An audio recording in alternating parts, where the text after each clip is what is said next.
Hello dear student, मैं परमेश कुमार सैनी एक बार फिर से आप सभी लोगों का एपीएस नर्सिंग एकेडमी के ऑनलाइन प्लेटफॉर्म पे हार्दिक स्वागत करता हूं। और आज आप लोगों के साथ में किसी पर्टिकुलर टॉपिक के बारे में डिस्कशन करने के लिए नहीं आया हूं, नहीं किसी प्रोसीजर के बारे में डिस्कशन करने के लिए आया हूं। आज की जो अपनी क्लास होगी, अभी कुछ स्टूडेंट्सों को तो मोस्ट ऑफ स्टूडेंटों को तो इन्फॉर्मेशन लग गई होगी, कुछ को अभी इन्फॉर्मेशन नहीं लगी होगी, और कुछ को अभी इन्फॉर्मेशन लगी है तो उसमें कुछ समझ में उनको नहीं आ रहा होगा। तो आज जो आपके फोरम की जो डेट आई है, आपके एग्जामिनेशन फोरम की जो डेट आई है, BSc nursing first year, second year, third year, fourth year और post basic BSc nursing first year और सेकंड ईयर, तो उस फोरम के रिगार्डिंग मैं आप लोगों के साथ इंफॉर्मेशन शेयर करने के लिए इंफॉर्मेशन कंप्लीट आप लोगों को बताऊंगा कि कैसे आप लोगों को फॉर्म भरना है, क्या क्या टर्म और कंडीशन है, कौन से बच्चे एलिजिबल हैं फॉर्म भरने के लिए, कौन से बच्चे एलिजिबल नहीं हैं। तो आपको एग्जामिनेशन फॉर्म के बारे में कंप्लीट पता होना चाहिए। इससे पहले जो भी बच्चे वीडियो को देख रहे हैं वो कृपया लाइक, शेयर और सब्सक्राइब करना चैनल को नहीं भूलें। शेयर करें आप, जिससे कि मैक्सिमम बच्चों तक इंफॉर्मेशन पहुंच सके और मैक्सिमम बच्चों को जो भी इसके रिगार्डिंग कोई मिसकंसेप्शन हो, जो इंफॉर्मेशन चाहिए वो इंफॉर्मेशन मिल सके। तो एक बार सभी स्टूडेंट है एक बार लिंक को शेयर कर दें। और आज की जो ये अपना जो इंफॉर्मेशन है उसके रिगार्डिंग अपन बात करते हैं।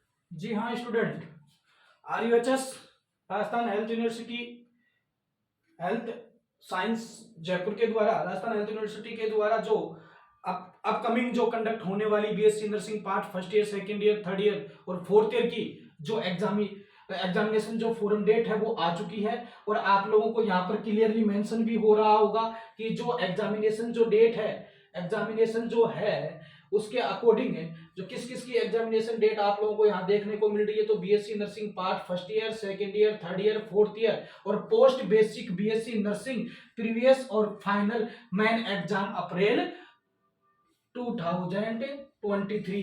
कहने का मतलब आप लोगों की एग्जामिनेशन फोरम तो डेट आई चुकी है। फोरम डेट के साथ आप लोगों की क्या आ चुकी है, एक तरीके से डेट भी आ चुकी है।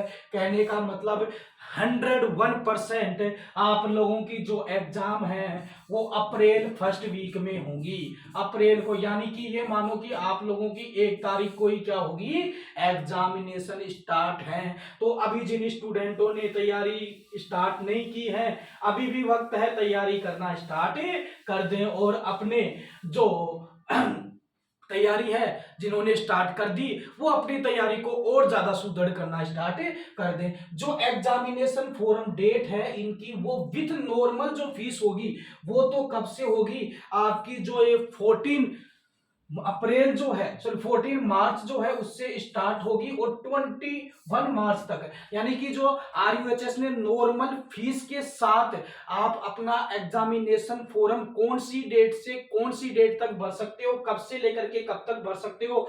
तो आपका जो नॉर्मल फीस के साथ एग्जामिनेशन फोरम भरने की जो डेट है वो है 14 मार्च से लेकर के और कितने मार्च तक, 21 मार्च तक। देन इसके अलावा बात करें लेट फीस के साथ, और लेट फीस अगर आप इसके 21 के बाद में एग्जामिनेशन फॉर्म फिलअप करते हो तो आपको कितना लेट फीस पे करना पड़ेगा, आपको 215 रुपए पर डे के हिसाब से। और ये कितने दिन तक रहेगी, इसका टाइम ड्यूरेशन 2 दिन का रहेगा। अगर आपने 21 तारीख तक भी फॉर्म फिलअप नहीं किया तो 22, 23 और 24 तक आप लेट फीस के साथ क्या कर सकते हो, फॉर्म को फिलअप कर सकते हो, फॉर्म को भर सकते हो। अगर इसके यहां तक भी अगर आपने फॉर्म को फिलअप नहीं किया है, फॉर्म को फिल नहीं किया है नहीं भरा है आपने फॉर्म, कब तक? 24 मार्च तक। तो भी आप डबल फीस के साथ, यानी कि जैसे फर्स्ट ईयर की फीस कितनी माने, एक एग्जांपल के रूप में अपन जैसे माने 2500, तो आप 5000 फीस तक, 5000 आपको फीस पे करनी पड़ेगी। कब तक के लिए? अगर आप 25 तारीख से और 27 के बीच में फॉर्म भरते हो, और 27 मार्च के बाद में आपके पास फॉर्म भरने का कोई ऑप्शन नहीं है, डबल फीस के साथ भी नहीं है, ट्रिपल फीस के साथ भी नहीं है। तो आप लोगों को पहली बात तो फॉर्म कब तक भर देना है? 21 तक ही आप लोगों को फॉर्म को फिल कर देना है। अगर 21 तक भी अगर आप फॉर्म फिल नहीं करते हो तो उसके बाद में आपको लेट फीस देनी पड़ेगी। तो ये तो बात थी एग्जामिनेशन फॉर्म की डेट की, कि कहां से कहां तक है, और उसमें भी नॉर्मल फीस के साथ डेट क्या रहेगी, डबल फीस के साथ डेट कब तक रहेगी, लेट फीस के साथ कब तक रहेगी। अब अपन बात करते हैं प्यारे बच्चों कि जो फॉर्म भरने के बाद में आप लोगों को जो ऑनलाइन जो प्रिंट निकलेगा उसके अंदर आप लोगों को 2 कॉपियां मिलेंगी। एक तो मिलेगी स्टूडेंट कॉपी, एक मिलेगी आपको कॉलेज कॉपी। और वो कॉलेज कॉपी आपको क्या है, भरने के 8 मार्च से पहले, यानी कि 28 मार्च से पहले पहले आपको कॉलेज के अंदर जमा करवा देनी है। जिससे क्या करेगा, कॉलेज वेरीफाई करेगा आपके फॉर्म को, और कॉलेज से अगर वेरिफिकेशन नहीं होता है तो आपकी जो एग्जामिनेशन का जो एडमिट कार्ड है वो जनरेट नहीं होगा। तो फॉर्म भरने के बाद में आप लोगों को फॉर्म को कॉलेज के अंदर निश्चित रूप से जमा करवाना है। और कॉलेज वेरीफाई जो ऑनलाइन जो वेरीफाई करेगा उसकी डेट क्या है, 23 है। देन इसके अलावा अब अपन बात करते हैं कि ये जो फॉर्म जो है उसमें जैसे BSc nursing part first year के फॉर्म को कौन कौन भर सकते हैं, कौन स्टूडेंट नहीं भर सकते, तो इसके बारे में अपन थोड़ी सी इंफॉर्मेशन यहाँ पर शेयर करेंगे। तो इसमें यह है कि जो student BSc nursing part first year का फॉर्म भर रहे हैं वो स्टूडेंट कृपया ध्यान दें कि जिन्होंने BSc nursing part first year की एग्जाम अप्रैल 2022 में दी थी, यानी कि इससे जो सेकेंड ईयर में अभी है, जिन्होंने फर्स्ट ईयर की एग्जाम कब दी थी, अप्रैल 2022 में दी थी, और वो 3 या 3 से अधिक सब्जेक्ट में, यानी कि जिनके 3 या 3 से अधिक सब्जेक्ट में बैक है, तो वो क्या नहीं होंगे, ये फर्स्ट ईयर का जो फॉर्म है उसको कंप्लीट जो सब्जेक्ट है उसके लिए ही उसको भरना पड़ेगा। ऐसा नहीं है कि 3 सब्जेक्ट के लिए वो भरेगा, उसको कंप्लीट जो फर्स्ट ईयर के ऑल जो सब्जेक्ट है उनके लिए फॉर्म भरना पड़ेगा। तो इसमें क्लियरली मेंशन है कि पार्ट फर्स्ट परीक्षा अप्रैल 2022 में 3 या 3 से अधिक विषयों में अनुत्तीर्ण विद्यार्थी उक्त परीक्षा में अपियर होंगे, समस्त के लिए अपियर होंगे, समस्त विषय के लिए अपियर होंगे। और ये जो स्टूडेंट थे जिन्होंने अप्रैल में एग्जाम दी थी और अभी उसके बाद में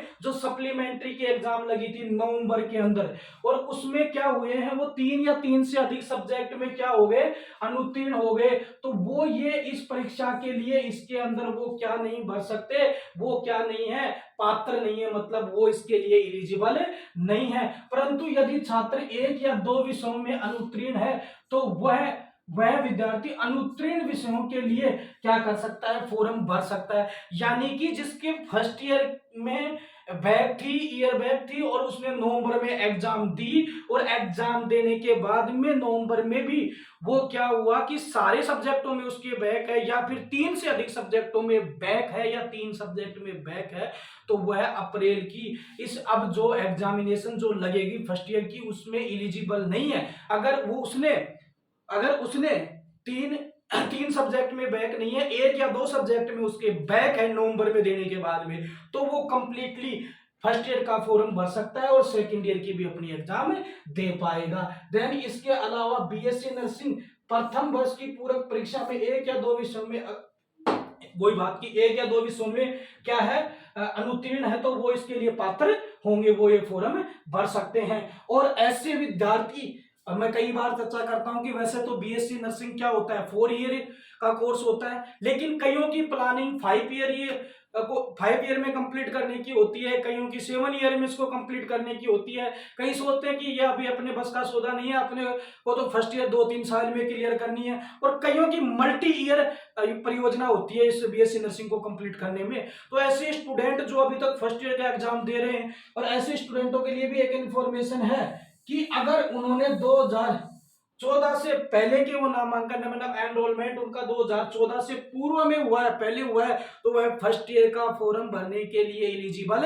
नहीं है। तो ये तो थी डियर स्टूडेंट जो आप लोगों को कि सर कौन स्टूडेंट भर पाएगा, कौन एलिजिबल है, कौन नहीं है, उसके बारे में complete information about first year. अब बात करें सेकंड ईयर, तो बीएससी नर्सिंग सेकंड ईयर के में भी वही है कि 2015 से पहले वाले या 2015 से पहले जिनका एनरोलमेंट है सेकंड ईयर में वो नहीं भर सकते, 2015 के बाद वाले ही एलिजिबल हैं। और इसके अलावा इसमें भी वही है कि जो अप्रैल में जो एग्जाम लगी थी पिछली बार बीएससी नर्सिंग की, उसके अंदर अगर सभी सब्जेक्ट के अंदर वो फेल था तो सेकंड ईयर की कंप्लीट एग्जाम उसको दोबारा देनी पड़ेगी। और अगर नवंबर के अंदर जो क्या लगी थी, सप्लीमेंट्री एग्जाम लगी थी, जो कि फर्स्ट अटेम्प्ट था किसका, सप्लीमेंट्री एग्जाम का, अब वो इसके लिए पात्र नहीं होंगे कि जिन्होंने नवंबर में एग्जाम दी थी, नवंबर में भी वो फेल हो गए तो वो अब एग्जामिनेशन फॉर्म ये नहीं भर सकते। बात की जाए बीएससी नर्सिंग थर्ड ईयर की, तो थर्ड ईयर के लिए भी यही नियम है कि जो बीएससी, कहने का मतलब कि चाहे फर्स्ट ईयर हो, सेकंड ईयर हो, थर्ड ईयर हो, फोर्थ ईयर हो, बीएससी नर्सिंग जिन्होंने अप्रैल के अंदर एग्जाम दी थी और अप्रैल के अंदर जिनके ईयर बैग थी वो इसके अंदर पात्र है, उनको कंप्लीट दोबारा एग्जाम देनी पड़ेगी। और नवंबर में जिन्होंने एग्जाम दी थी, नवंबर में भी जिनके ईयर बैग थी वो इसके अंदर एग्जामिनेशन फॉर्म नहीं भर सकते।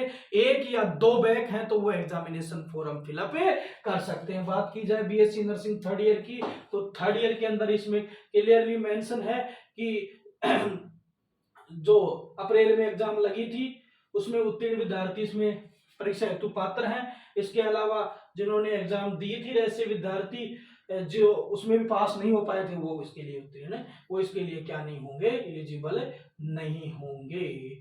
और जिसके ईयर बैक जिसके है नवंबर में देने के बाद में कंप्लीट, अभी भी ईयर बैक चले तो उसको कंप्लीट ही क्या भरना पड़ेगा, कंप्लीट ही दोबारा आप लोगों को एग्जामिनेशन देनी पड़ेगी। ऐसा नहीं है कि एक अगर दो सब्जेक्ट में बैक है थर्ड ईयर में तो उसको 2 की नहीं, कंप्लीट ही दोबारा से एग्जाम देनी पड़ेगी अगर नवंबर में भी उसको क्या है, कंप्लीट ईयर बैक है। तो बात की जाए फोर्थ ईयर की, तो फोर्थ ईयर के लिए भी सेम टर्म और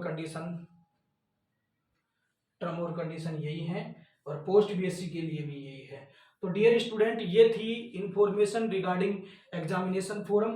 और अब मैं आप लोगों को थोड़ी सी इंफॉर्मेशन बता देता हूं कि हमारे चैनल पे अब आप लोगों को रेगुलरली जब तक आप लोगों की एग्जाम नहीं होती है तब तक रेगुलरली इंपॉर्टेंट टॉपिक के बारे में वीडियो देखने को मिलेगी।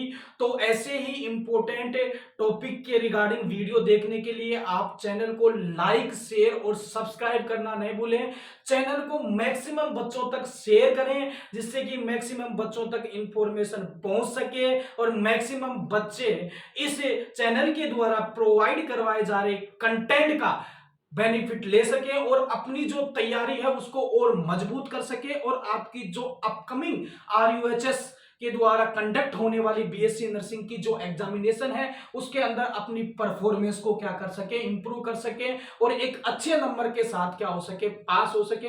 तो जिन स्टूडेंटों की तैयारी अभी तक नहीं है उनको उदास होने की, हताश होने की, निराश होने की आवश्यकता नहीं है, क्योंकि आपका अपना एपीएस आप लोगों के वेलफेयर के लिए हमेशा तत्पर है। और जब तक आप लोगों की एग्जामिनेशन डेट नहीं आती है, एग्जामिनेशन कंडक्ट नहीं होती है, तब तक एपीएस नर्सिंग एकेडमी आप लोगों को रेगुलरली इंपॉर्टेंट टॉपिक के रिगार्डिंग वीडियो प्रोवाइड करवाएगा। और कुछ कंटेंट ऑलरेडी हमारे चैनल पे डले हुए हैं तो आप उनको भी देखना नहीं भूलें। हमने ऑलरेडी कुछ जो सब्जेक्ट हैं उनके इंपॉर्टेंट क्वेश्चंस की वीडियो डाल रखी है, आप उन क्वेश्चंस को पढ़ना न भूलें क्योंकि वो क्वेश्चन है जिनकी एग्जाम में आने की पॉसिबिलिटी बहुत ज्यादा हो जाती है। और अगर आपको ये इंफॉर्मेशन प्रोवाइड करवाई गई इंफॉर्मेशन पसंद आई, आपको अच्छी लगी तो लाइक शेयर और सब्सक्राइब करना न भूलें। Thank you. मिलते हैं नेक्स्ट वीडियो में नेक्स्ट इंपॉर्टेंट कंटेंट के साथ। तब तक के लिए गुड बाय और all the best for upcoming RUHS BSc nursing examination. Thank you.